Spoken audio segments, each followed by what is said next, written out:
Selamat datang di X Undercover. Channel ini merupakan perbincangan antara Dr. Jaya dan Pak Franky yang bertujuan untuk edukasi serta menceritakan pengalaman Dr. Jaya sebagai ahli forensik dan patologi. Sekedar informasi terkait jadwal tayang X Undercover yang akan tayang setiap hari Senin, Rabu, dan Jumat.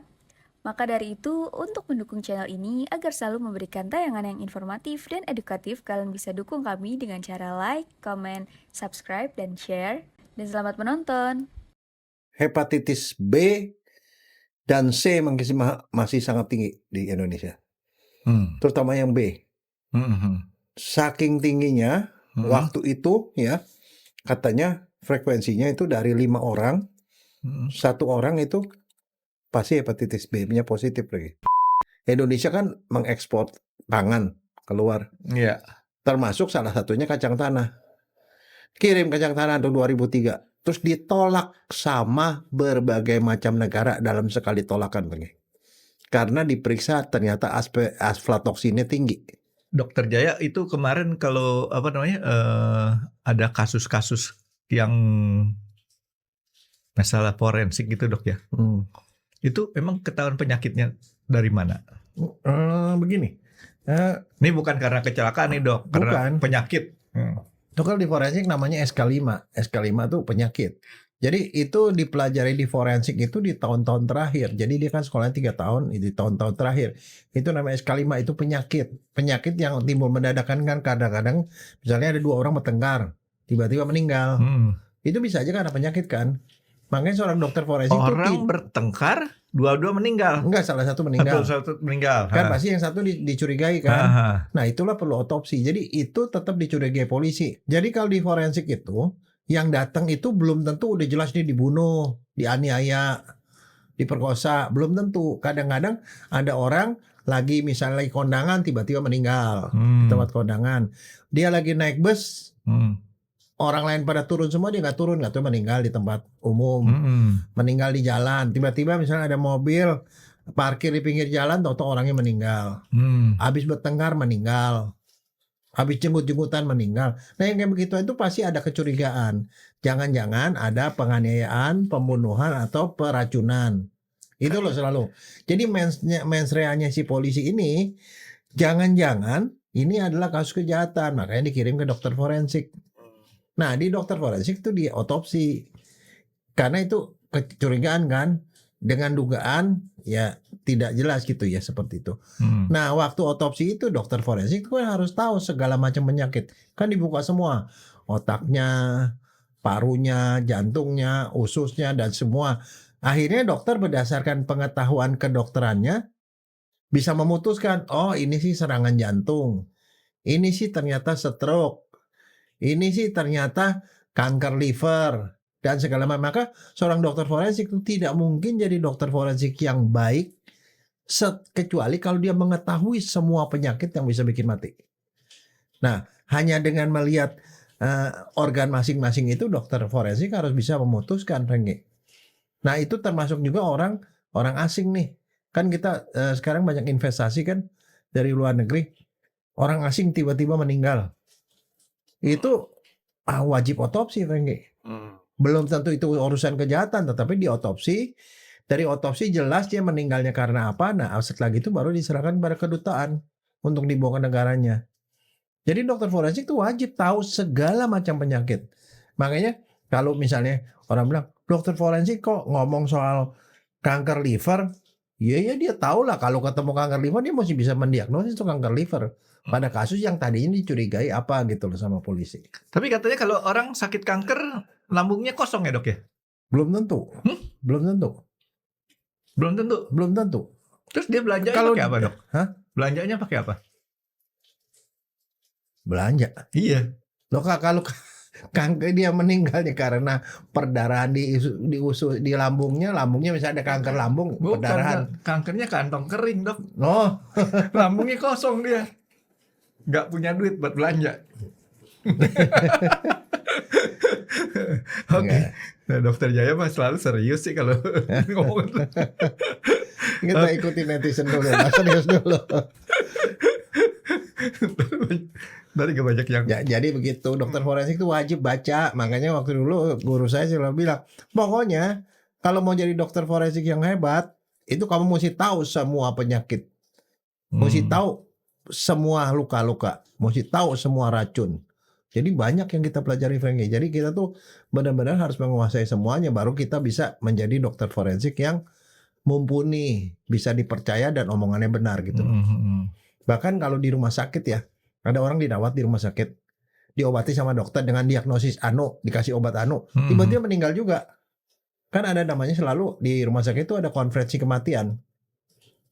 Dibahas tuh kasus supaya jadi pelajaran buat semua orang. Ini meninggalnya kenapa sih? Jangan-jangan ada yang kita lalai, ada penyakit yang kita nggak tahu atau apa. Nah pada konferensi kematian itu dokter forensik selalu dilibatkan, Bang. Yang lain ngomong pasien datang begini, didiagnosis ini, dikasih terapi begini, akhirnya kondisinya begini itu meninggal. Nah terakhir setelah semuanya ngomong, dokter forensik itu yang menyimpulkan berdasarkan data-data gini-gini dia meninggalnya karena ini. Oh ternyata mestinya barangkali posisi duduknya dia mestinya setengah duduk, tapi ini dibaringin sehingga ada muntahan masuk ke dalam dan kemudian dia jadi pneumonia misalnya seperti itu. Oke.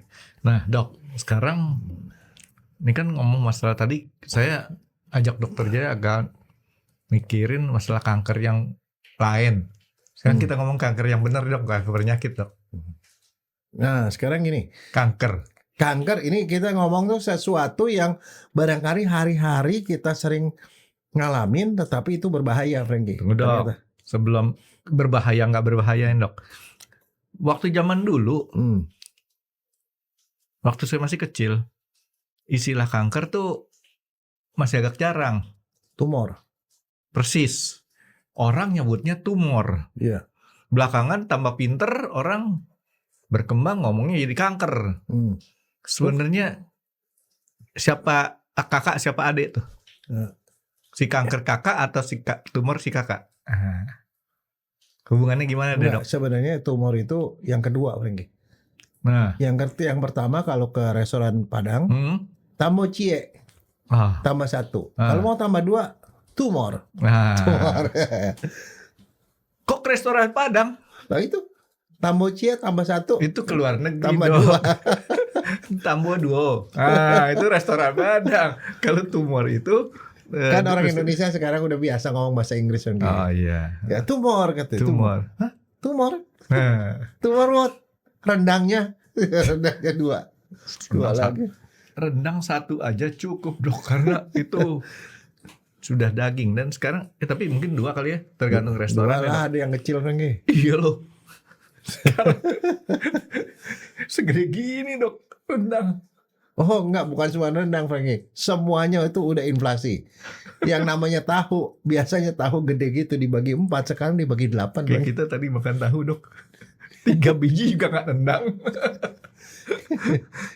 Buset dah, sekarang repot. Nah sekarang dok, tadi dok, saya udah pertanyaan saya dok, yang mana abang, yang mana adik tuh tumor sama kanker dok? Enggak, tumor itu sebenarnya istilah kedokteran yang menunjukkan bahwa ada pertumbuhan yang tidak normal.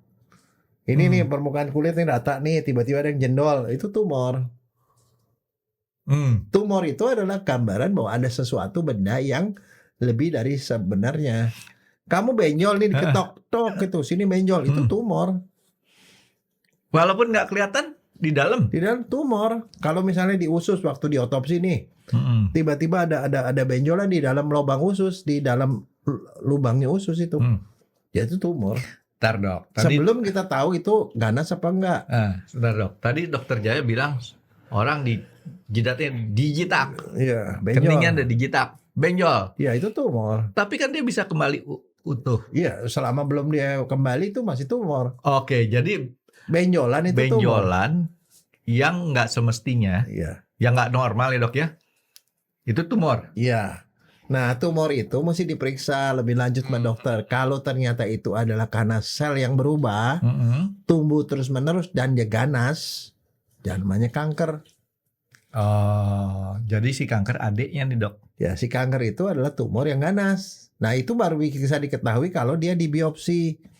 Diambil sama dokter tuh sebagian jaringan dan di mikroskop. Oh, ini mah ganas. Itu jadi kanker namanya. Nah, ini ada cerita lain lagi yang menarik nih dok. biasa dok, nyari kesalahan orang kan menjadi kebiasaan orang. Ya. Ada orang pertama dibilang tumor, tadi dokter dia bilang di biopsi, diambil bagian selnya Ya. untuk kemudian dipelajari kan Ya, gitu. dilihat di mikroskop. Nah, Kan warnanya beda tuh, Frankie. Yo, ini ganas nih gitu. nah, terus kemudian orang bilang ini gara-gara di biopsi jadi munculnya tumor, kanker dok katanya. Coba kalau nggak di biopsi. Kenyataannya sebenarnya enggak.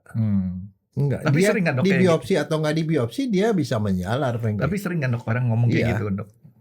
Biasa itu urutan dianggapnya itu salah. Misalnya contoh, punya teman, dia berantem nih sama temannya, wow, main kata-kataan, yang satu pulang, itu di rumah serangan jantung. Karena urutan dia bilang nih gara-gara dia, anak dia stres, jadi serangan jantung, gitu loh. Iya. Saya habis ke rumah kamu, dikasih makan mie goreng. Pulang ke rumah saya mencret, itu mie goreng Frankie yang bikin mencret. Pokoknya, padahal belum tentu. Ya selama gitu istri Jaya dokter nggak tahu kan, istri dokternya nggak tahu kan nggak apa-apa dok. Enggak, tapi maksudnya kadang-kadang orang itu sesuatu yang berurutan itu dianggap itu ada hubungan sebab akibat. Iya sih. Itu kenyataannya seperti itu. Nah itu untuk kepastiannya harus diperiksa secara ilmiah. Ini tumor nih, kanker atau bukan ya? Periksa dulu. Oh ternyata kanker gitu. Jadi nggak benar bahwa orang itu gara-gara di biopsi ataupun diambil sampelnya kemudian itu menjadi menyebar. Ya enggak. Nah itu satu nih dok. Kasus lain, orang tumor, diangkat tumornya dok, dioperasi, ternyata kemudian akibatnya jadi kanker. Penjelasannya gimana tuh dok? Nggak ada yang begitu. Ada. Hah? Ada. Jadi orang di tumor nih dok. Ini cerita yang berkembang di obrolan. Orang berkembang tumornya dioperasi. Pada dioperasi nggak lama lagi, artinya bukan seketika nih dok. Kemudian di tempat tersebut terjadi kanker. Nah di situ ada miss yang orang lain nggak tahu. Ya. Itu kalau misalnya ada satu tumor, dokternya mau operasi, kalau dia operasi itu dia mesti yakin bahwa itu adalah tidak ganas. Oke. Nah, jadi dibuka lah misalnya perut ya, di perut ada tumornya dibuang. Kan tumor itu pasti nempel ke jaringan kan? Iya. Nah, diambil dikeluar. Nah, kan ada pinggirannya, tepinya tuh. Nah, dokter itu yang tumornya ini diperiksa di mikroskop, meyakinkan itu ganas apa enggak. Dan tempat yang dia nempel tadi diambil juga sebagian, diperiksa di mikroskop. Oh ternyata tumornya ganas dan di pinggirnya masih ada yang ganas. Berarti dia harus bersih-bersih lebih banyak lagi, diambil lebih banyak lagi. Jadi harus 2 kali operasi? Bukan. Sementara dia operasi diambil tumornya. Oh periksa tuh langsung? Langsung tuh. Itu namanya potong beku. Jaringan sekitarnya dia yang nempel tumornya itu diambil, dilihat di mikroskop, oh masih ada sel ganasnya. Yang ini ganas, yang itu masih ganas, berarti dokternya masih kurang bersih, masih ada akarnya. Dokternya ambil lagi lebih banyak lagi. Nah di pinggirnya diperiksa lagi, oh ini udah bersih nih, nggak ada sel tumor, baru ditutup. Nah kalau itu dilakukan dengan benar, artinya semua tumornya dan akar-akarnya sudah tercabut semua, nggak mungkin jadi kanker. Ini cerita. Nah kalau ceritanya dia ngebersihinnya tidak bersih, itulah yang kemudian yang masih kesisa di situ akarnya itu dia bisa nunggu lagi. Berarti ini cerita dari Suling Emas, buku cerita silat kuno, berlaku di operasi ini. Iya. Cabut rumput sampai ke akar-akarnya. Iya, itu dia, makanya kalau ada orang berontak itu semua anak cucunya semua harus diabadmi sampai habis. Satu keluarga, satu kalau kampung. Ada satu ketinggalan, film serinya jadi 50 jilid Frankie. Nunggu ini sampai ke dewasa tuh dia balas dendam. Kalau zaman dulu itu dia punya apa namanya, apa sih episode TV itu, FTV, Tersandung. Tersandung 2, 1, 3. Oke, jadi artinya kemungkinan tadi dok, yang tadi saya ngomong terakhir itu, ya, karena memang ada kemungkinan kalau terjadi hal yang kurang teliti. Itu satu. Mm-mm. Kemungkinan kedua adalah Mm-mm. ini kanker, Mm-mm. ini udah bersih, Mm-mm. tapi kankernya udah nyebar kemana-mana. Oke. Jadi artinya pada waktu ininya yang utamanya dibuang, yang nyebar ke paru kemana dia bisa numbuh lagi. Artinya bukan di tempat yang sama situ, Nah dok ya. itu sebabnya kalau orang kanker setelah kankernya dioperasi, Mm-mm. buat matiin semua yang ada di tempat lain itu, dia harus diradiasi Mm-mm. atau di kemo untuk matiin yang sisa-sisa yang kemana-mana itu loh. Makanya operasi nggak selesai kalau kanker. Biasanya dilanjutkan dengan radiasi sekian kali atau kemo sekian kali. Itu untuk matiin sisa-sisa yang masih belum terlacak di mana-mana. Oh, itu radiasi berarti kan luas permukaan yang kita tinjau itu cukup lumayan luas berarti, dok ya. Iya. Tapi kalau dia lebih luas lagi penyebarannya kemo. Kemo kan ke seluruh tubuh. Seluruh tubuh kalau Iya. Kemo Diapain? kan dia masuk lewat darah, infus atau makan obat. Itu yang bikin rambut orang rontok tuh, dok ya. Iya. Kalau radiasi angus di daerah sekitar, misalnya di daerah sini yang dianggapnya dia mau untuk menjalar kemana-mana, cuma daerah perutnya itu diradiasi ya.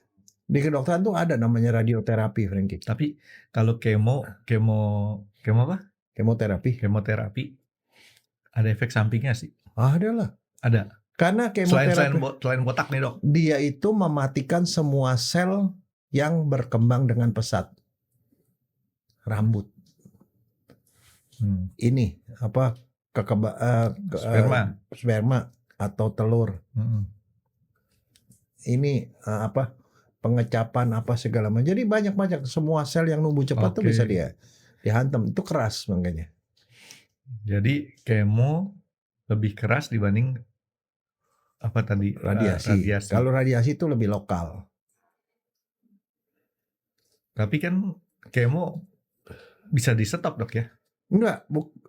Setelah sembuh. Atau kapan? Begini, setiap kali habis begitu dokter tuh akan menentukan kemonya ini harus berapa kali. Berapa minggu sekali, berapa kali. Dianggapnya itu udah cukup untuk bisa bikin bersih gitu loh. Nah kalau dia bersih, ya nanti nggak bakal kambuh. Kalau dia bersih, iya. Catatannya begitu ya? Iya, kan kadang-kadang karena tidak bersih, berapa tahun kemudian dia tumbuh lagi di tempat lain atau di mana. Nah, terus dok, ini saya nggak tahu nih, udah ada datanya apa belum? Berapa banyak orang yang bisa sembuh total setelah di kemo dan berapa banyak yang istilahnya tidak bisa sembuh total? Tergantung kankernya. Tergantung organnya, tergantung jenis kankernya. Ada jenis kanker yang bisa sembuh sama sekali, tapi ada juga yang susah sembuh, tapi ada juga yang tidak bikin sembuh. Itu beda-beda. Kanker itu ada 1001 macam, Frankie. Jadi orang untuk jadi ahli kanker juga 1001. Ya 1000. Artinya banyak sekali. Nggak, kalau di pinggir jalan zaman dulu kalau di Blok M tuh banyak kan 1003, dok. Kaset. Tahu kan, dok, 1003 kaset. Ya. Kaset udah kuno-kuno, 1003. Kaset bekas. Sekarang udah orang nggak ngomong kaset. Itu di daerah di dekat Tanah Tinggi itu dekat Gang Keranjang tuh ada gituan banyak. Jualan gitu. Sekarang malah kaset mahal. Nah, dok, sekarang saya mau lanjut lagi. Kan kita tadi ngomong si tumor, kanker, tapi kita lupa nih. Saya lupa lah. Kok kita sih dokternya mungkin nggak lupa.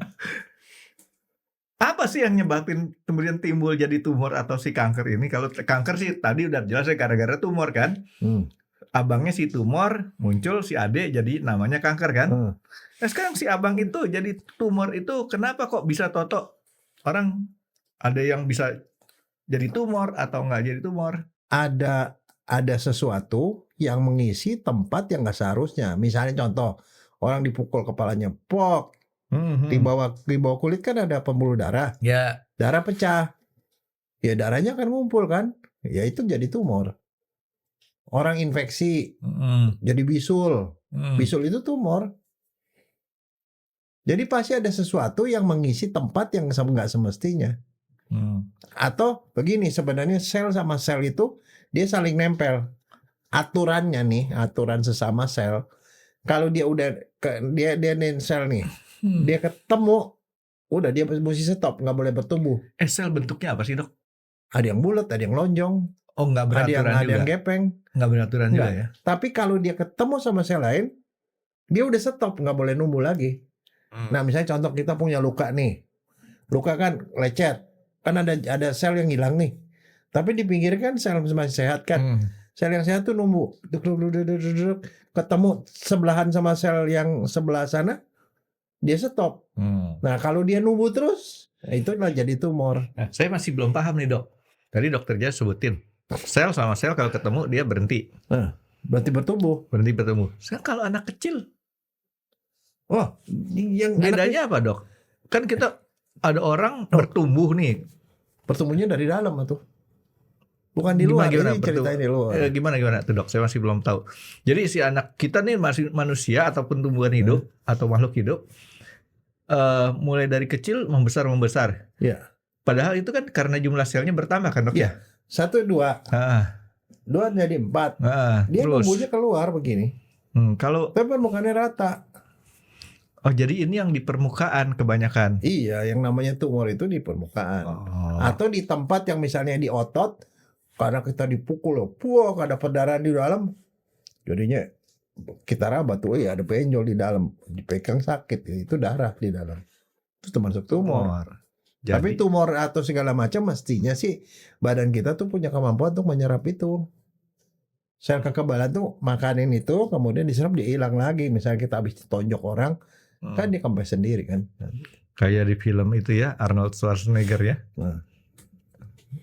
Nah tapi kadang-kadang kalau dia letaknya di dalam perut, dia gede, kita tidak berasa lagi. Karena kenapa? Perut ini nih bisa kembang kempis. Tapi kalau di dada, misalnya kanker paru, tumor paru, dia gede, di sini kan tempatnya udah terbatas. Nggak bisa lagi karena di sini ada tulang iga kan. Nah itu baru udah timbul gejala. Misalnya gedenya 2 cm aja udah pasti orangnya nyesek. Nah kalau di otak, otak kan isinya penuh sama otak. Kalau di sini ada tumor ketekan, bisa koma dia atau pingsan, kejang-kejang karena tempatnya nggak lega. Nah kalau ada bisul nih dok, bisul tapi nggak sempat meletus. Nggak ada masalah karena kita punya sel kekebalan yang akan makanin itunya, nanahnya, dibakarin, dihancurin. Tapi kok ini saya ngerasa ya, saya kan pernah ada bisul di paha nih dok, nggak meletus. Kayaknya di dalam terus masih ada kayak dipegang masih ada rasa gitu. Ya, kadang-kadang badan itu juga dia pikir ini nih mengganggu terlalu gede, kadang-kadang sama dia dibungkus sama jaringan ikat. Itu tumor juga ya? Iya, dilokalisir supaya dia nggak nyebar kemana-mana. Itu jangan dipecahin aja gitu ya. Kalau dipecahin jadi nggak jelas. Makanya kadang-kadang nih misalnya contoh kita bisul, kita pencet-pencet, kita gitu-gitu, bukan makin hilang, dia makin membesar. Karena kan udah diliputi sama jaringan ikat nih supaya dia nggak nyebar. Sama kita malah disayang-sayang, dipencet-pencet, jadi malah nyebar, malah jadi makin gede. Termasuk ganglion juga kali dok ya? Itu tumor ya? Iya tumor, itu tumor jinak. Kalau ganglion udah jadi gede, namanya jadi jalan lion dok. Oke, nah sekarang dia karena ada pertumbuhan yang cepat tadi dok ya? Ya, nah sekarang misalnya yang suka nggak ketahuan itu di hati, Franky. Hati itu letaknya di sebelah kanan. Hati di sebelah kanan, atas. Dia ada di balik iga ini, di balik lengkung iga ini, di dalam. Di sini masih banyak ini bisa kembang-kempes nih perut nih. Kalau dia membesar, dia masuk ke perut sampai kadang-kadang 1 kilo aja nih, ada tumor 1 kilo, kita nggak berasa. Itu daging juga kan tumor ini? Ya isinya sel yang error, sel yang bisa numbuh itu tanpa batas. Tadinya kecil, gede. Tapi saya pernah lihat itu orang dioperasi, dikeluarin tumornya. Iya. Kayak daging aja gitu. Emang kayak daging. Tapi kalau dilihat di mikroskop beda selnya. Bukan daging. Sel. Selnya tapi beda sama sel yang normal. Bentuknya beda, warnanya beda, inti selnya beda. Dimakan enak gak sih dok? Belum pernah. Oh mau? Bukan, tadi saya berpikir gini dok. Biasa kan otak saya kan juga suka berpikir ekonomis.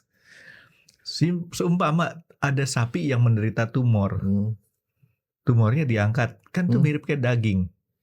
Enggak, begini ya, kalau tumor ya, dia makin gede, bagian dalamnya tuh hancur lagi. Oh. Dia bukan seperti kayak daging begitu. Dia Kayak biasanya dalamnya hancur, yang sebelah luarnya memang keras. Jadi Tapi rasanya juga nggak enak lah, itu lebih keras lah. katanya belum nyobain.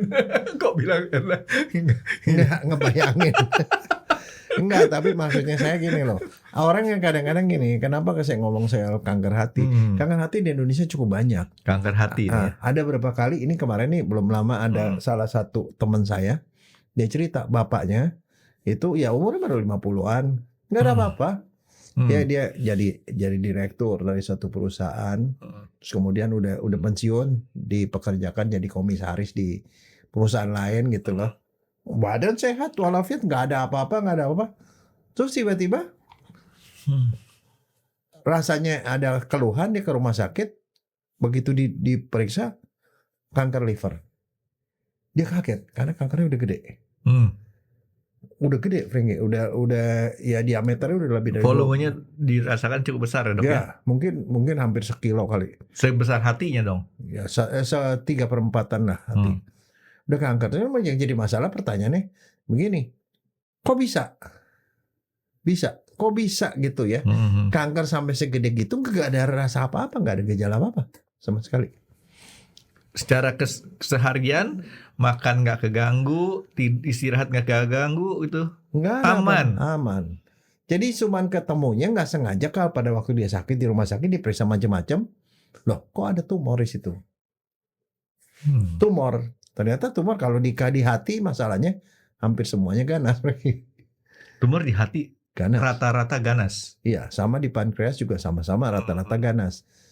Dan lebih cilakanya lagi, ini sekarang sih teorinya udah rada berubah ya, karena kedokteran udah maju. Waktu saya dulu 35, 1985, jadi kasih tahu sama profesor saya, kalau kamu diagnosis seseorang itu kanker, biasanya kita nggak bilang sembuh. Dokter tidak pernah ngomong akan sembuh.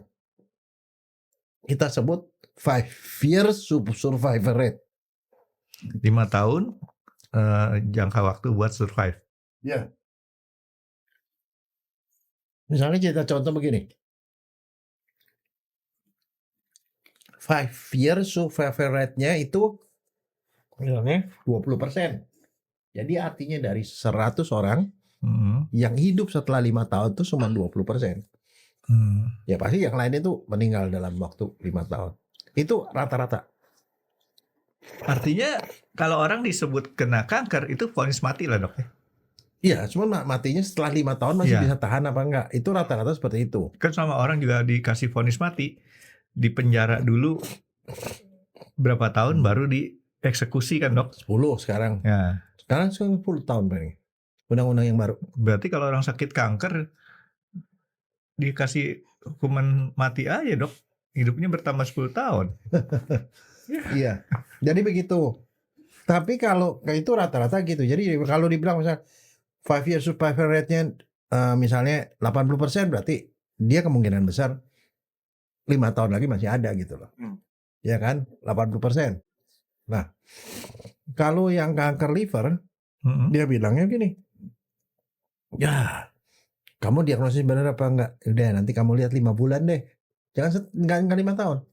5 bulan. Kalau 5 bulan dia belum meninggal, itu artinya kamu salah diagnosis. Jadi 100% tuh 5 bulan tuh udah enggak ada lagi. Ngeri enggak? Meninggal? Iya. Mendingan kayak gitu dok. Hah? Mendingan kayak gitu. Enak aja.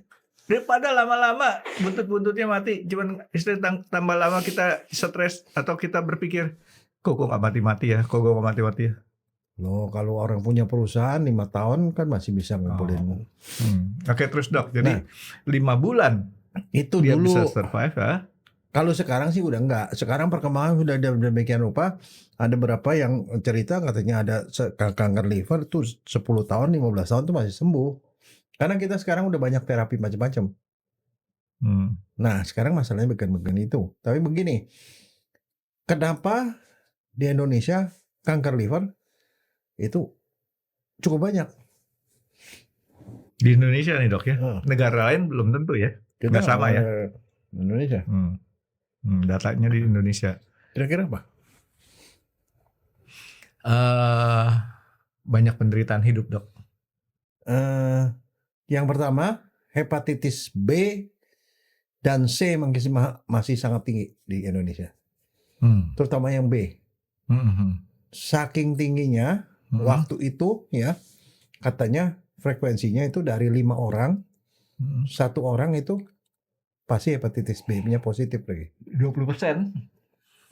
17-20%. Sekarang katanya sudah jauh menurun. Mungkin sekitar 7-10%. Tapi kenapa? Ya karena itu concern buat kita. Kanker liver itulah kanker yang mematikan. Sehingga dicarilah sebabnya. Sebabnya itu yang utama di Indonesia itu adalah hepatitis B dan C. Yang B itu bisa divaksinasi. Sehingga akhirnya kan vaksinasi hepatitis B itu dijadiin vaksin wajib di Indonesia.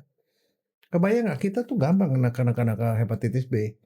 Dan kalau kena itu dalam waktu 20-30 tahun kita bisa jadi kanker liver. Makanya dengan kasih vaksinasi yang hepatitisnya sedikit, maka kemungkinan kanker liver lebih sedikit. Jadi penyebabnya awal gara-garanya tuh dok hepatitis dulu ya, sakit hati dulu ya. Tapi hepatitis bukan yang A, yang B dan C terutama. Jadi kalau di Indonesia tuh takut banget kalau kena hepatitis B. Takut. Karena sebagian hepatitis B akan jadi kronis, yang kronis jadi sirosis, atau jadi kanker. Yang kemarin kita ngobrol itu dok. Walaupun cuma sekian persen tapi itu tinggi. Yang kedua, alkohol. Tapi alkohol itu buat kita tidak terlalu masalah. Nggak seperti di negara-negara barat di mana orang minum alkohol kan. Oh, dokter udah tahu. Kan saya udah beli dok. Minuman anggur. Nggak, makanya itu nggak masalah. Nggak, jadi dokter udah tahu. Kalau dokter bilang bermasalah berarti saya ngajak dokter. Enggak, itu dia tidak terlalu masalah. Kalau namanya misal kita makan peyem, ya itu nggak dianggap alkohol. Itu namanya makanan tradisional. Yang mengandung alkohol. Ya, nggak sengaja. Nggak sengaja. Jadi ternyata orang Indonesia masih ketakutan seperti tadi dok. Ya, satu. Tapi ada satu yang orang nggak begitu ngeh. Nah sekarang saya mau ngomongin ini karena ini menyangkut rakyat banyak. Pernah nggak kamu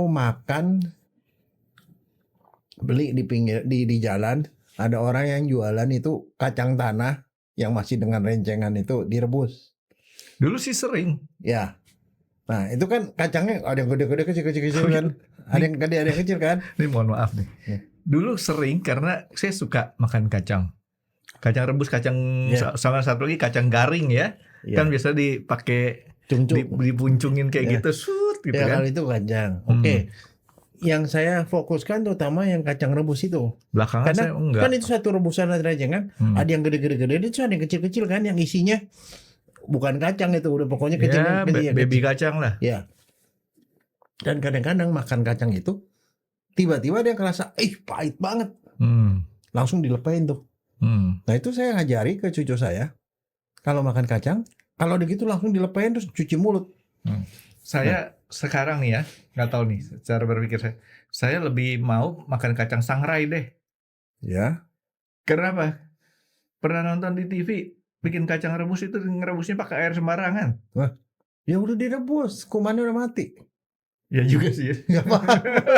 Tapi kebayang aja dong. Emang kamu makan air tanah itu dari mana? Itu kan dari air kali, dari air got masuk ke kali disaring menjadi minuman kamu. Ya soal jangan cuma baunya nempel aja dok. Kan itu kan katanya tuh kalau minuman mineral itu asalnya dari pegunungan, belum tentu itu dari kali Ciliwung juga bisa, Frank. Ya kan itu disaring kan. Ini maksudnya gitu. Nah, hal yang kecil tadi, makan kacang yang rasanya pahit banget, itu otomatis kita akan lepehin kan. Tahu nggak itu kacang itu adalah salah satu penyebab kanker liver. yang sangat tinggi. Kacang yang rasanya pahit. Iya. Kacang apapun nih dok ya. Nih ya, kacang yang paling banyak itu adalah kacang tanah. Kalau di luar negeri jagung juga kena, kedelai juga kena, beras juga kena, jagung, gandum, apapun bisa kena. Tapi kalau di Indonesia, terutama kacang tanah. Kacang tanahnya itu kenapa dia begitu? Itu ternyata mengandung jamur, Frankie. Jamurnya namanya Aspergillus flavus. Kalau kacang tanah apa? Arasis hypogaea ya. Betul nggak? Iya. Nah, Aspergillus flavus. Nah, itu pertama kali ketemunya itu kapan? Itu jamur. Itu jamur itu terkenal, Frankie. Maksudnya dikenalin orang kapan? Iya, orang bilang, wah ini nih bahaya nih. 1960. Kamu belum lahir. Dokter Jaya udah duluan kan? Nah, waktu 1960 di Inggris ada satu peternakan kalkun buat itulah, buat pesta-pesta di sana. Inggris kan? mananya nih dok? Nggak tahu di Inggris sebelah mana. Nah, dia peternakan kalkun gede. Nah, kalkun itu dikasih pakannya kacang tanah. Setelah dikasih makan kacang tanah, tiba-tiba 100.000 mati kalkun. Mati mendadak. Nah, mereka tidak tahu, itu tidak pernah ada kejadian seperti itu. Nggak rutin dikasih makan kacang tanah? Sekali waktu dikasih jadi, kacang tanah. Oke, jadi dicurigai karena kacang tanah nih dok. Nah, iya, mereka cari-cari apa-apa yang beda. Cuma satu yang beda dikasih kacang tanah yang baru. Dilakukanlah pemeriksaan otopsi terhadap kalkun. 100.000 loh, Frank. Iya, tapi udah kayak Mr. Bean dokter kalkun ini dimasukin ke sini. Kalkun itu gede sekali tuh, satu kalkun tuh berapa kilo tuh? Bisa 20 kilo. Itu kalkun diotopsi. Nah, diotopsi dan di dalam ususnya itu ditemukan jamur itu. Aspergillus flavus. Sehingga penyakit yang menyebabkan gini. Jadi dia makan kacang itu menyebabkan dia mati. Livernya rusak. Terus diketemu jamur itu Aspergillus flavus. Penyakit si kalkun itu disebut Turkey Egg disease. Jadi penyakit kalkun X. Nah, itulah pertama kali diketahui bahwa itu adalah suatu racun yang terdapat dalam jamur yang sangat berbahaya untuk kalkun. Disebabkan dari makan kacang. Nah, saya mau tanya dok, dari sejak dia makan kacang sampai ke mati berapa lama? Atau makan kacangnya itu berapa sering? Enggak sih, itu seketika. Bisa pakannya nih dok, pakannya ini kan kalau makan kan boleh dibilang kan bisa tiap hari dikasih makan. Nah ini dalam satu hari itu meninggal. Sek nih dok, begitu pagi makan, ya sehari itu mati semua. Wah, nah, itu kan mengagetkan karena kok ini racun banget. Itu namanya mikotoksin. Jadi toksin yang terdapat dalam jamur, dan jamur itu Aspergillus flavus. Nah, itulah pertama kalinya kita mengenal bahwa itu adalah racun yang sangat beracun. Sama si Anita, Anida ini lebih parah. Bisa nggak ketahuan juga dong nih kalau dikasih racun ke orang nih dok? Nah, ini satu. Nah, itu kejadian itu. Dan habis gitu mulai adalah laporan-laporan orang meninggal setelah makan kacang, ternyata ketemu itu. Tapi kemudian ketemu biang keroknya ada satu lagi. Selain Aspergillus flavus, ada satu lagi Aspergillus parasiticus. Saudaraan tuh dok ya? Nah, itu dua. Sebenarnya ada beberapa jamur, tapi ini yang paling ganas, dua jamur ini. Nah, si jamur parasiticus sama flavus. Yang flavus itu menghasilkan toksin namanya aflatoksin. Aflatoksin itu Aspergillus flavus, aflatoksin. Aflatoksin ini dikasih nama B1. Nah, yang Aspergillus parasiticus, Aspergillus G1 namanya. Dikasih nama. Ini nggak begitu beracun dibandingin yang flavus. Flavus paling banyak. Nah, terus masalahnya kenapa kok kacang itu bisa kena gituan? Ternyata jamur itu akan berkembang biak kalau suhu dan kelembapannya itu tinggi. Suhunya itu 27 sampai 40 derajat. Syarat dia numbuh. Dan kelembapannya 85%. Itu Indonesia banget, Dok. Ya, betul. That's why itu banyak kejadiannya, Frankie. Iya. Kita tidak pernah sadar itu. Tidak sadar benar. Nih, Ya. saya perlu kasih tahu dulu nih. Kita Indonesia kelembapannya cukup tinggi. Ya. Betul, Dok ya? Ya, 80%-an rata-rata. Makanya kita sering keringetan. Ya. Sementara di luar negeri kita keringetnya nggak sempat jadi keringet, Ya. tapi langsung nguap ya. Ya. Dan temperaturnya tuh lebih rendah. Ini 27-nya kena, kelembabannya kena. Iya. Nah, That's why itu sebabnya, makanya kan saya udah bilang ke kamu, di rumah kamu di kamar tuh kasih dehumidifier. Diserap itu kelembapannya. Jadi kalau kita pasang semalaman tuh ya, itu langsung air tuh 1 ember, Frankie. Itu air kekumpul di situ, itu kita buang.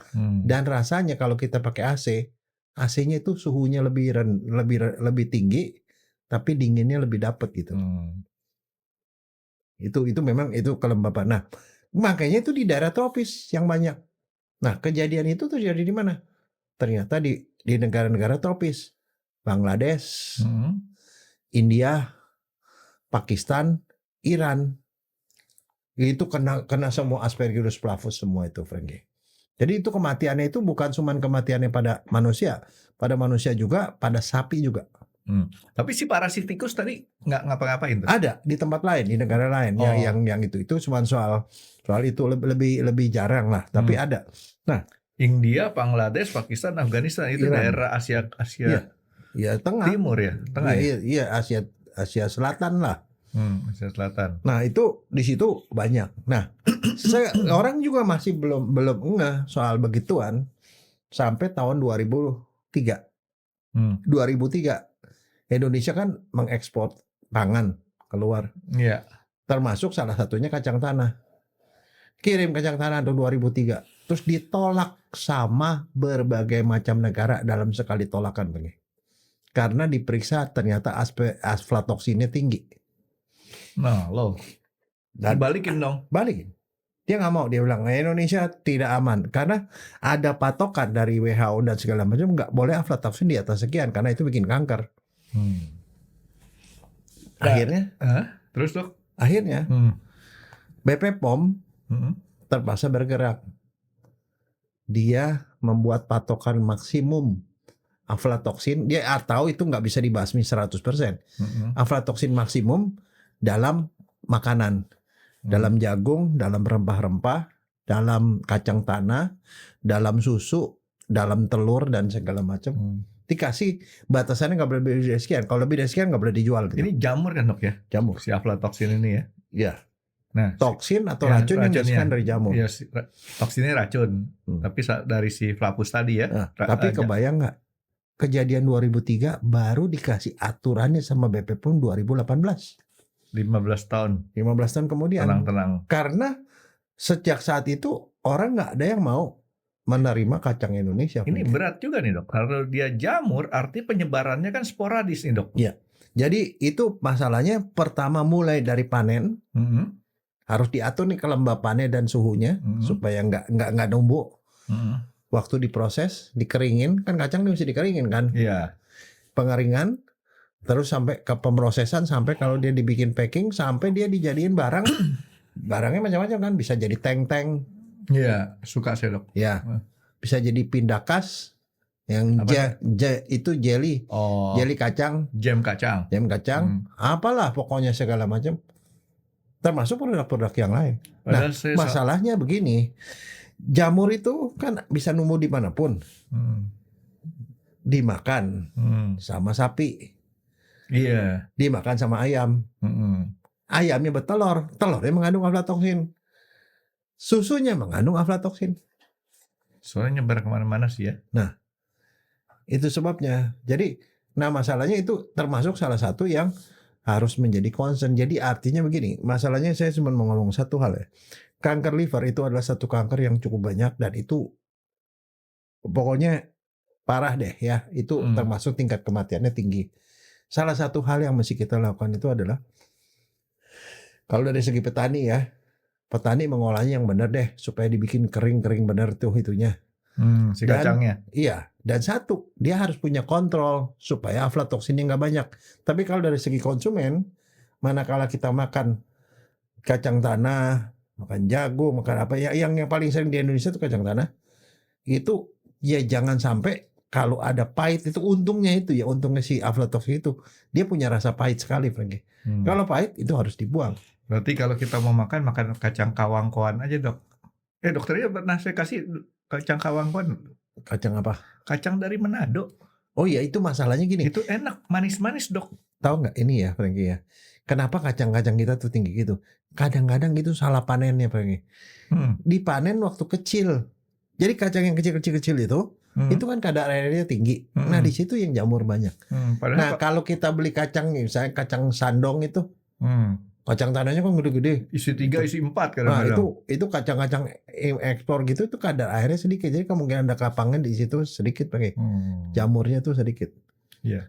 Nah, sehingga sampai nih saya nggak tahu ya, tapi itu terlalu berlebihan juga. Kalau menurut saya mungkin sekarang sih udah nggak terlalu banyak aflatoksin mungkin ya.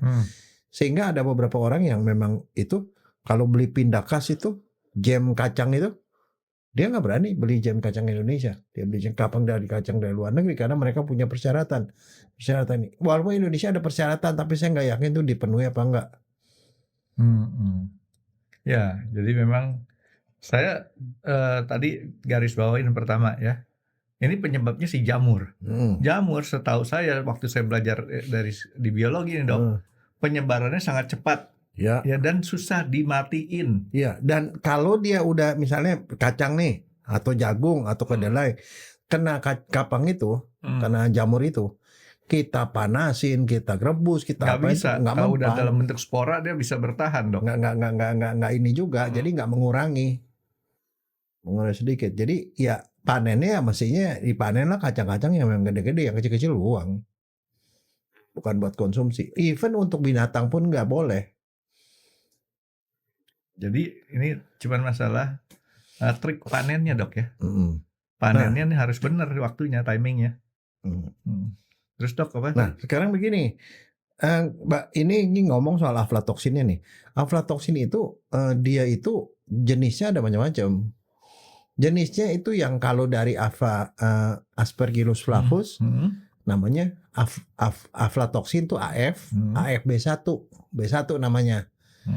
Nah, si B1 ini itu yang bisa bikin kanker liver, dan bisa ngerusak hati jadi rusak. Emang ada berapa macam lagi? Nah, nanti dulu kan B1, B2. Nah, B1 ini kalau kondisinya dia di daerahnya tempat dia hidup itu bersifat jadi asam, dia berubah jadi B2. Enak, Dok. Nah, dia jadi ada B1, ada B2. Jadi dalam kondisi asam dia jadi B2. Nah, si B2 ini racunnya sama seperti B1, tetapi kekuatannya nggak terlalu kuat. Tetapi itu adalah sama, jadi sama-sama beracun. Nah, kalau B1 atau B2 itu dimakan sama binatang, di dalam badan binatang, itu dirubah jadi M1, M2. Ini dirubah sama dia di M1, M2 itu sama-sama beracunnya juga, tapi itu adanya di telur, adanya di susu. Nah, kalau turunannya berarti ini, Dok ya. Jadi ada B1, ada B2, M1, M2. Nah, kalau Aspergillus parasiticus menghasilkan racunnya aflatoksin G1 dan G2.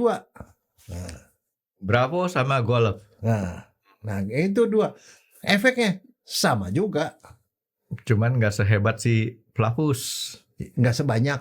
Oh, nggak sebanyak. Nah, sekarang sebenarnya apa yang terjadi kalau misalnya binatang nih kena itu. Binatang ya tadi kan kena kalkun. Tadi mati, dokter bilang. Dia mati, livernya rusak. Kalau dia jumlahnya nggak terlalu banyak, badannya kurus, gangguan pertumbuhan, gampang kena penyakit dan mematikan. Itu bisa mematikan. Kalau nggak mematikan, dia keluarin susunya mengandung racun. Diminum anaknya masuk lagi terus. Kalau bertelur, telurnya mengandung racun juga. aflatoksin. Makanya telur dan susu itu juga jadi objek untuk melihat ini pakannya benar apa enggak. Nah, tapi kalau dia masuk ke manusia nih, yang pertama dia menyebabkan mutasi gen. Gen yang dirubah sama dia itu gen terutama di liver. Dia bikin dari sel biasa jadi sel kanker. Nah itu dia bikin kanker. Nah dia bisa merubah gen, akhirnya jadi mutasi, jadi penyakit lain. Dia menurunkan kekebalan, jadi orangnya seperti menderita seperti penyakit HIV. Bisa mengganggu pembekuan darah, macam-macam gitu. Tapi yang jelas dia bisa mematikan. Itu luar biasa. Aflatoksin itu concern di luar negeri, tapi di sini kita masih belum terlalu banyak mempermasalahkan. Kadang-kadang kita nggak tahu itu apaan gitu loh.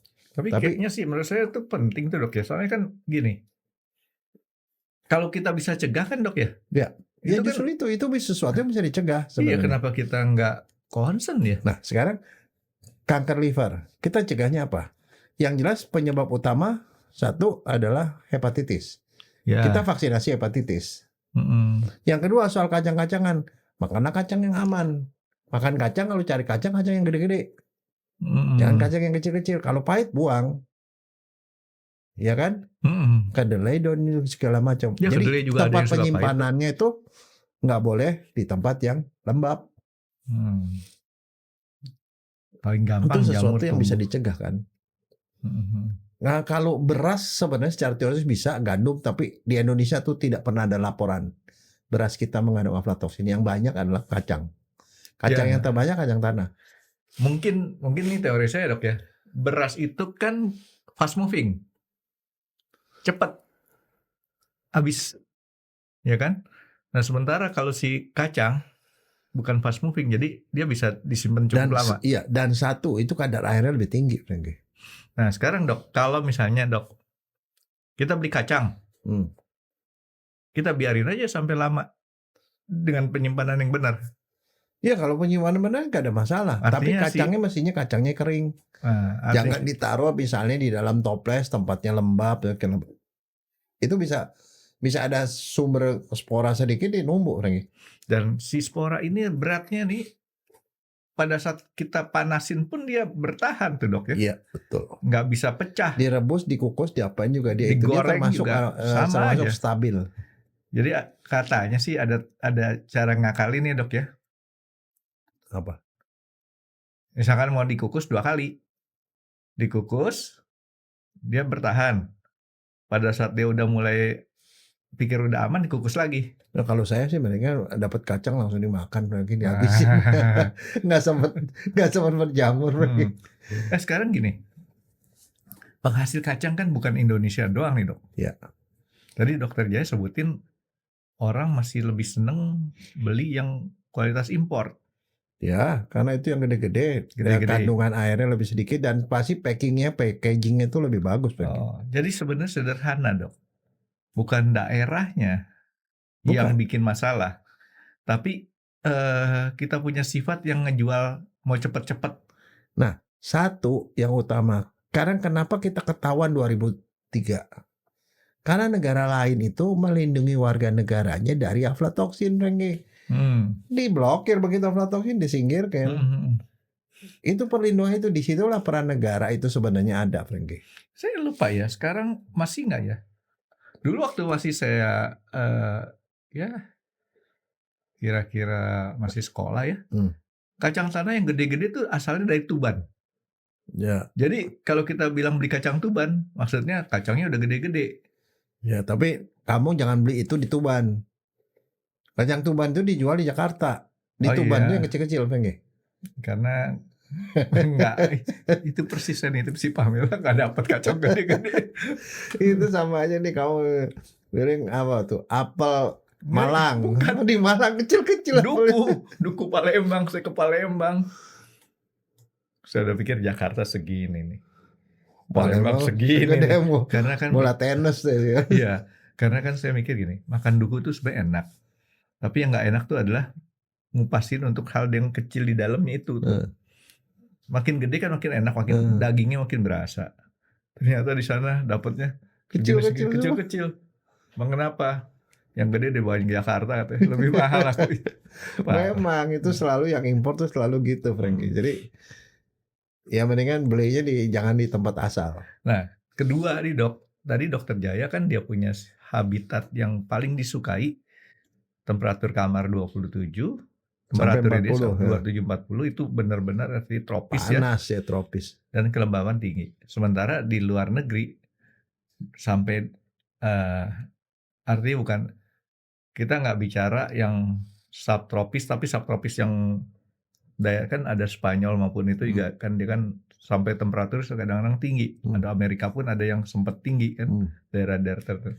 Secara umum di luar negeri yang banyak bisa kasih kacang ini temperaturnya di bawah 27 bahkan. Iya. Kalau kita ngomong temperatur belasan derajat, mereka udah happy. Iya, karena udah hangat katanya. Dimana kita menggigil, di mereka hangat. Gitu. Ya enggak. Ya kan, jadi di sana yang bisa mereka lakukan ada menangkal barang-barang pangan yang berasal dari Indonesia ke sana. Nah, sekarang di dalam peraturan BP POM yang 2018 itu yang diatur itu begini. Untuk kacang tanah, rempah-rempah itu juga bisa tuh.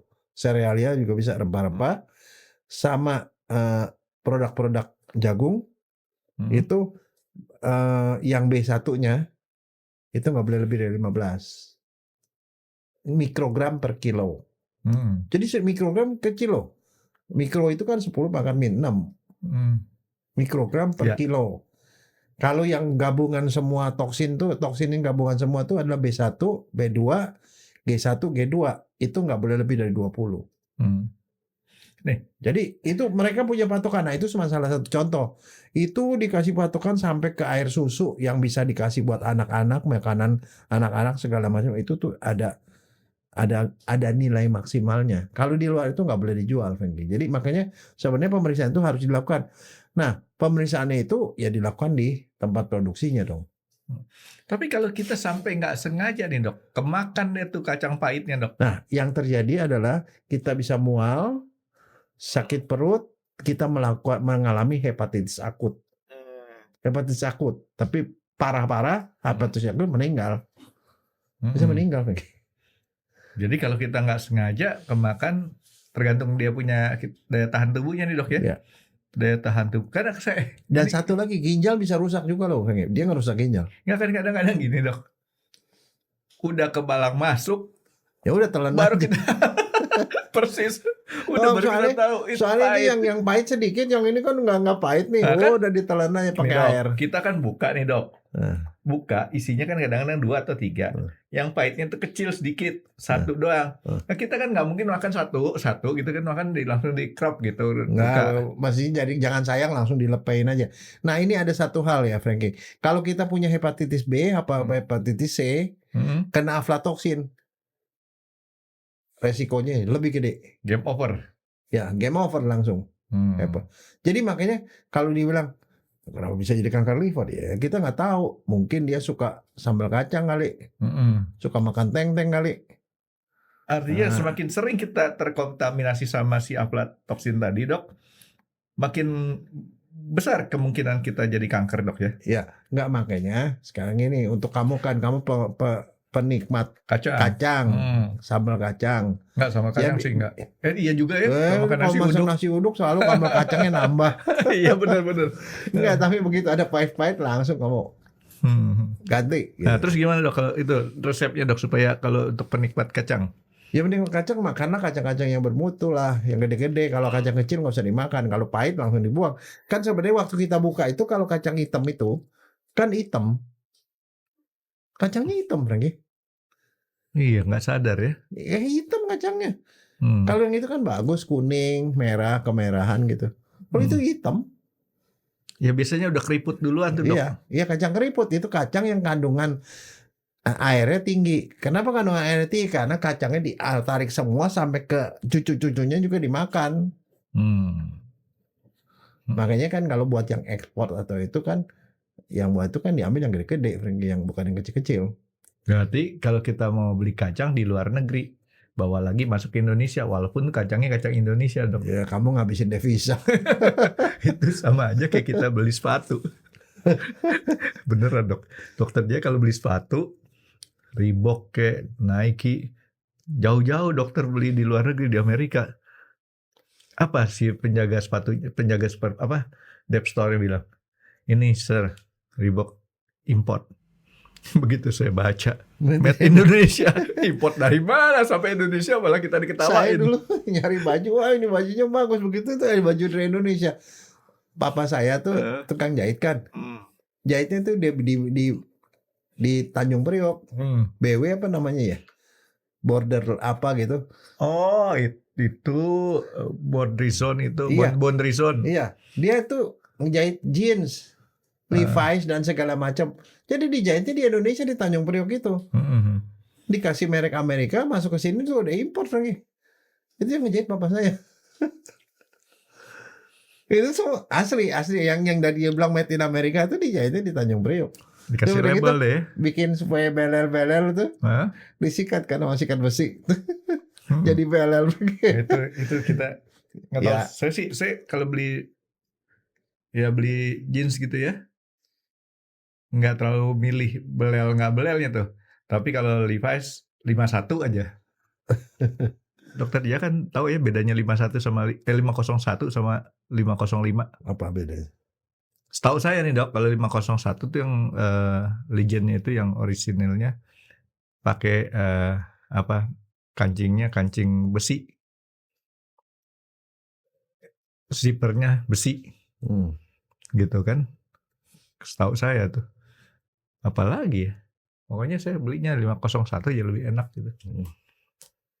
Oke, nah balik ke si kacang nih dok. Kacang ini, kalau misalkan tadi kan dokter bilang kacang tanah karena memang paling banyak dan disukain. Ya. Si aflatoksin ini, si Aspergillus flavus ini kan bentuknya kan jamur. Pernah nggak sih ada penelitian jamur tuh mati setelah berapa lama? Oh enggak. Nggak mati-mati ya? Enggak. Dia tuh adanya sistemnya dorman kan. Sampai satu saat lingkungannya tuh menyokong pertumbuhannya, dari situlah baru dia berbiak. Disitulah baru dia ngeluarin toksin. Jadi kuncinya di satu, pengolahan pasca panen, processing, packing. Jadi jangan sampai memberi kesempatan itu untuk berkembang biak dan menghasilkan racun. Dan jamur dia punya berkembang biaknya cukup cepat tuh dok. Oh cepat. Cepat sekali, bukan cepat cepat sekali. Dalam satu malam aja bisa jadi kapang, jadi itu tempe. Ya kan? Iya. Apalagi yang ya sama aja dengan yang lain kira-kira dok ya. Oke, jadi selain daripada si kacang tadi dok, penyebab hepatitis apa dok? Bukan hepatitis, penyebab kanker liver. Iya, kanker liver. Kanker liver itu penyebabnya tuh yang nomor 1 itu hepatitis B sama C, yang kedua alkohol, kalau di luar negeri, yang ketiga tuh aflatoksin, Yang lain-lain adalah yang kecil-kecil, tapi itu mesti diabaikan. Tapi yang paling ada juga tuh apa? Obesitas bisa. Obesitas, Dok, tapi katanya kan dokter pernah ngomong, kalau orang kena kanker kayak tadi tuh, ketahuannya pas udah stadium tinggi dok ya, kalau di hati ya? Ya sebenarnya sih begini, kita tuh udah bisa tahu itu gejalanya tuh hampir mirip sama yang sirosis itu loh, Frankie. Orang tiba-tiba nih ya, ini tanda-tanda, tapi ini jangan dijadiin patokan untuk kanker liver. Orangnya itu gampang capek, lemes, gampang capek, nggak bergairah, jadi kayak kurang energi, nggak nafsu makan, nggak nafsu makan, berat badan tiba-tiba kurus, bisa kurus 10 kilo, Frankie. Kurus, makin lama makin kurus, kuning, kulit gatal, beraknya makin pucat, kencingnya makin lama makin coklat. Itu adalah beberapa tanda-tanda itu yang menunjukkan bahwa ada penurunan fungsi hati. Nah, itu biasanya baru ketahuan kalau dia udah besar. Kenapa? Karena waktu itu kan kita pernah ngomong, hati itu adalah organ manusia yang paling besar di luar kulit ya. Dia beratnya 1.500 gram kira-kira. Jadi kalau yang 1000-nya itu 80%-nya ada jadi tumor aja juga dia masih normal. Itu kalau udah ketahuan gitu dipotong tuh semuanya, Dok? Apa sisain 20%? Disisain yang masih normal, disisain ini nanti numbuh lagi. Itu hebatnya hati kita. Dia bisa numbuh lagi. Jadi artinya hati itu nggak bisa kita tahu. Makanya kalau kamu general check up kan selalu dianjurkan general check up setelah 40 tahun. 2 tahun sekali lah atau setahun sekali.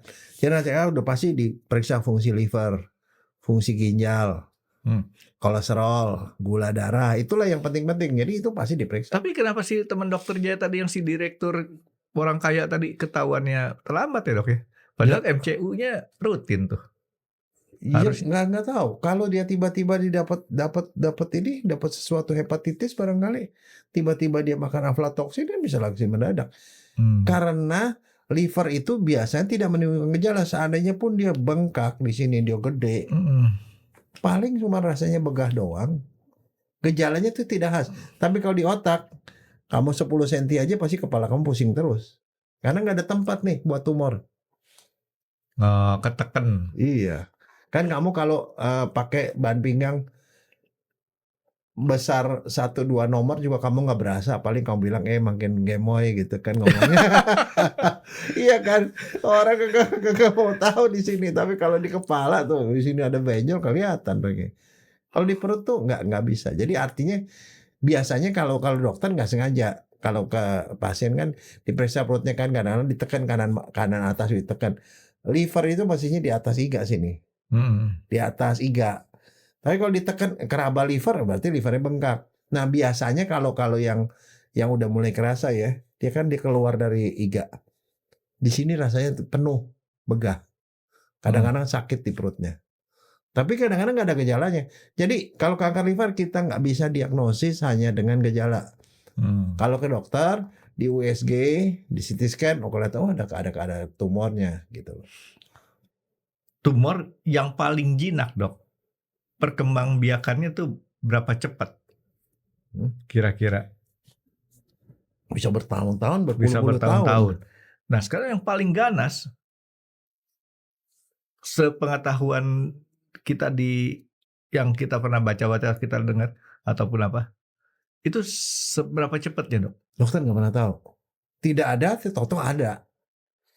Nggak pernah tahu dari awalnya. Kalau tahu dari awalnya artinya kan dalam hitungan hari kali, Dok ya? Bisa. Nggak hitungan jam lah ya? Hitungan hari toto plus itu kalian ketemu yang ganas banget gitu. Nah sekarang masalahnya gini, kalau udah kanker liver gede, diapain? Nah tadi kan waktu itu saya bilang dipotong. Kalau sekarang kan ya itu ya yang radikalnya dipotong, yang bagusnya yang jeleknya dibuang. Nah, itu kan nanti nunggu lagi. Ada satu caranya kadang-kadang kalau dipotong gede-gede kan itu buat dokter lebih susah. Nah, sekarang sama dokter tuh ada berapa teknik tuh. Tekniknya apa? Disuntik di bagian tengahnya, dipanasin atau didinginin bagian tengah kankernya. Kan kanker tuh kan dapat darah dari luar kan, dikankerin. Akhirnya hancur kan selnya, kecil.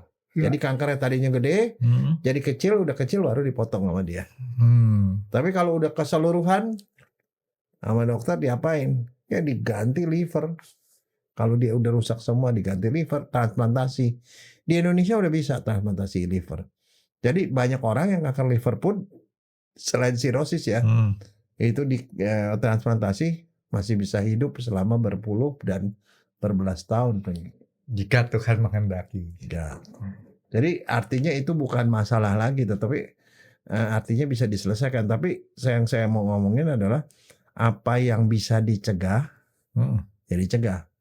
Artinya setiap kali check up, tolong periksa hepatitis B dan C-nya ada nggak. Kalau belum ada, vaksinasi. Kirain kalau belum ada diada-adain, Dok. Ini vaksinasi. Kadang-kadang ada orang diperiksa, oh ada nih zat antinya, tapi dia nggak ada virusnya, ya dikasih. Tapi kadar ininya nggak terlalu tinggi, kadar antibodinya, ya disuntik sekali, vaksinasi sekali, langsung naik lagi, gitu. negara kita berapa banyak sih produksi kacangnya, Dokter Jaya pernah tahu nggak? Oh nggak tahu, nanti bisa dicek lah. Departemen Soalnya kan Pertanian itu ini. Tapi kita kan termasuk negara yang juga banyak mengekspor sebenarnya begituan. Dan kita tuh konsumsi kacangnya lumayan banyak. Terutama kalau kita itu tadi bumbu kacang itu. Ya. Gado-gado, ketoprak. Kalau saya sudah banyak kurangin soal kacang. Bagi-bagi buat kamu lah. Oh kalau saya banyak makan kacang ya dok. Termasuk kacang mede. Kacang mede ada mungkin yang hitam nggak ya? Enggak. Kacang mete ya? nggak termasuk. Kacang mete saya harus ada setiap hari di rumah. Karena setiap hari saya makan tuh dok. Enak. Kacang mete termasuk yang nggak jahat kan ya? Enggak. Aman lah kalau gitu. Karena Kesukaan kan saya. dia di dalam ada cangkangnya kan ya. Oke, jadi setiap kali kita check up, tadi dokter bilang apa? Periksa hepatitis. Periksa hepatitis, periksa fungsi liver. Karena itu adalah patokan-patokan awal. Kalau ada kelainan pasti sama dokter di USG, CT scan dan segala macam. Dan ini si tumor atau kanker tadi setiap tempat itu tumornya beda dok ya? Iya.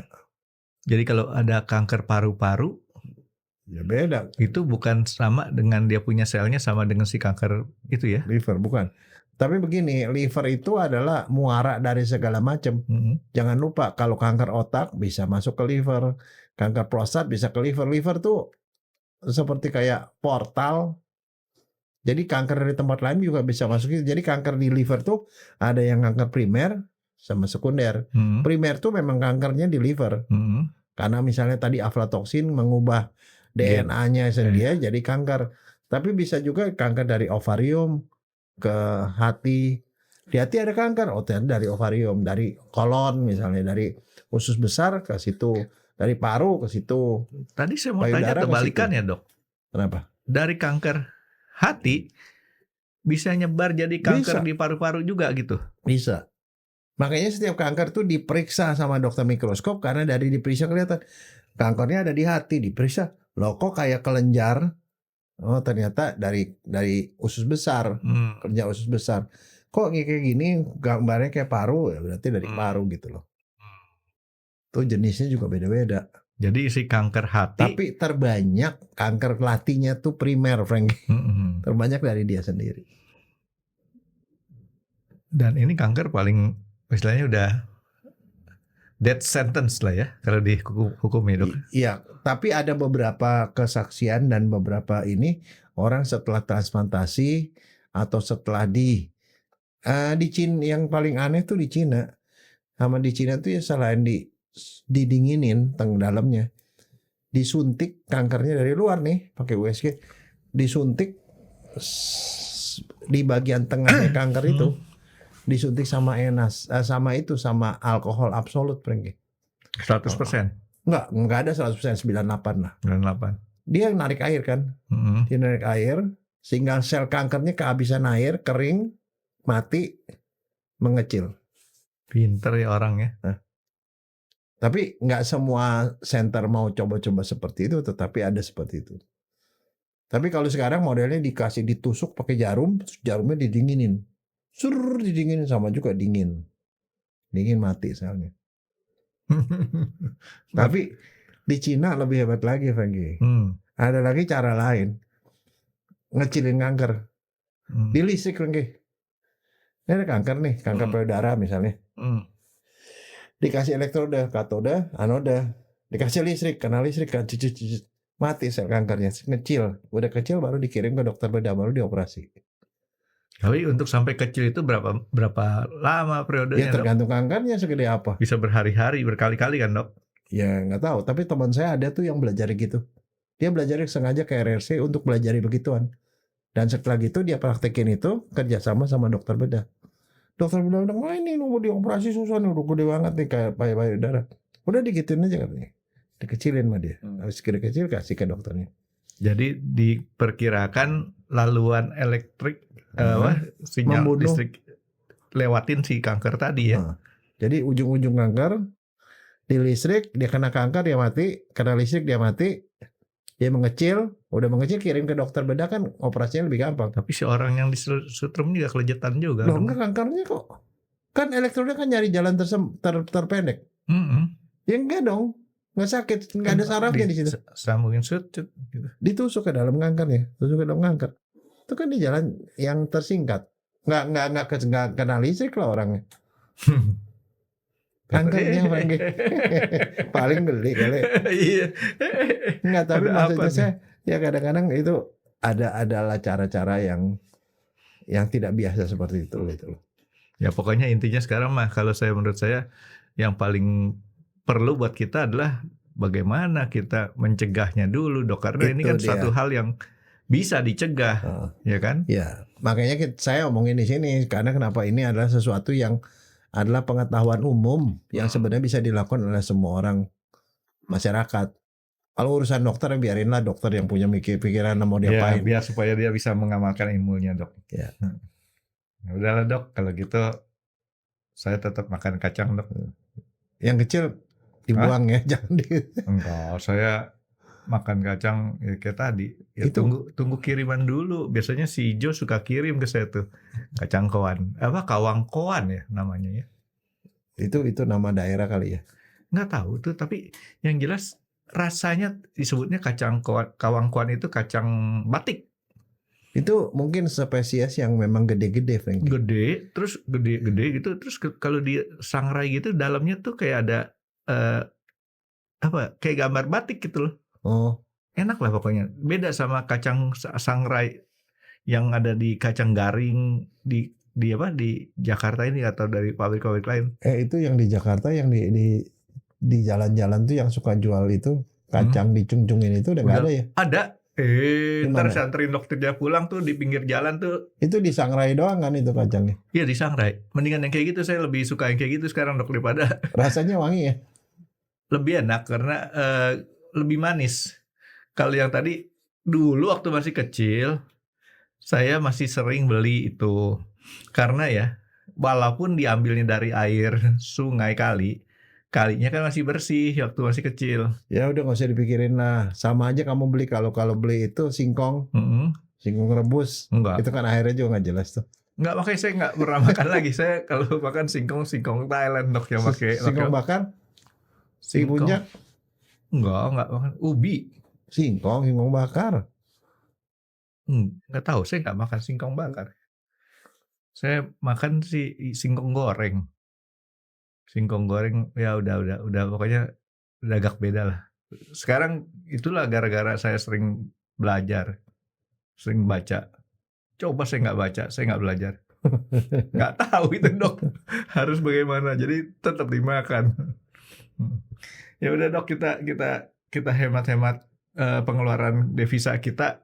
Caranya gampang, edukasi petani dengan benar. Terima kasih sudah menonton X Undercover. Jangan lupa like, comment, dan subscribe. Dan ditunggu ya video-video kami selanjutnya. Nah, buat kalian, jika ada pertanyaan untuk Dr. Jaya, boleh banget komen di bawah. See you guys!